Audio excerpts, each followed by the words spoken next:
Section 1245 recapture is also a very important aspect of this chapter.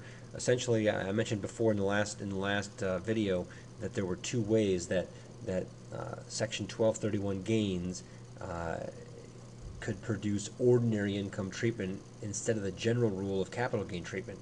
One of them was the look-back provision. The other one is Section 1245 recapture. This applies to when 1231 assets, business assets, are sold at a gain.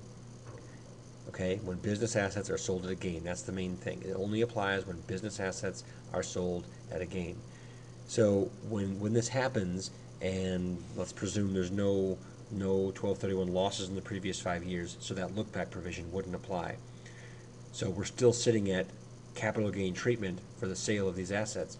Sometimes, actually what's going to end up being almost all the time, that gain is going to be classified as ordinary income because of the Section 1245 recapture. The idea is that if you've got a business asset and you've been depreciating it, well, as we know from the last chapter, as you depreciate an asset, its basis goes down, its adjusted basis goes down. And so when you sell that asset, you can have gain because the proceeds exceed that adjusted basis. Well, in most cases, that gain is only going to be there because of accumulated depreciation, because you've been depreciating that basis down. The gain isn't usually there because an asset, a business use asset, has appreciated in value since the time you bought it. Almost all business use assets, they go down in value. You use them, you beat them up, they're used in your business, they're worth less later on than they were when you bought them.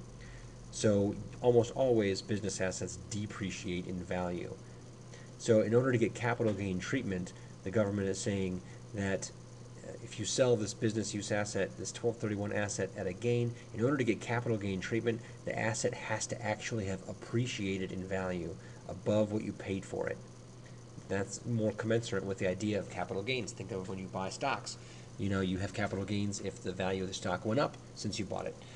So they're not going to give you capital gain treatment on the sale of business assets when the gain is only in existence because depreciation has reduced your basis.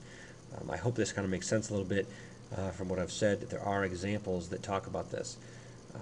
So just again, just keep in your head, if the asset has appreciated, the business asset has appreciated while you held it, then you can have capital gain to the extent it's appreciated. But if it hasn't appreciated, if you sell it for less than you paid for it, then any gain that would arise is only because of depreciation, and it will all be recaptured as ordinary income. And this, in fact, is what happens almost all the time with business assets. As I said before, they almost never appreciate. You almost never sell them for more than you paid for them.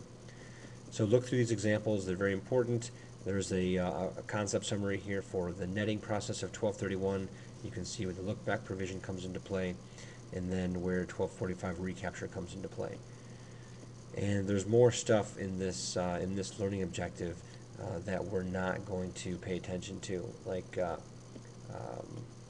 Section 1250 recapture, and everything else that follows you can ignore.